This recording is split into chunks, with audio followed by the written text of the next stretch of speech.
Shout out sa inyong lahat. Ito po yung aking ginagamit sa pag-travel. Sa madaling sabi, ito po ay ginagamit ko rin sa pag-kakamping. Ito, pang-camping to. Pati itong bag.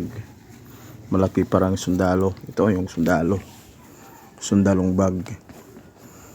Pero hindi ko yun ginagamit pang sundalo dahil hindi naman ako sundalo. Ito yung ginagamit ko sa pag-hiking. Yan. Yung maliit naman. Nandun sa taas. Yung junior, senior na sobra. Malaki itong bag. Pang hiking. Yan, oh. Nakuha ko ito sa TikTok. Sa TikTok to ito. Ito yung isa naman sa Lazada. At ito namang isa, emergency kit.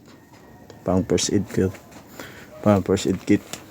Ito naman isa, ito lagayan ng baso, tapos lagayan ng tubig. Yun, nalagayan ng tubig dyan.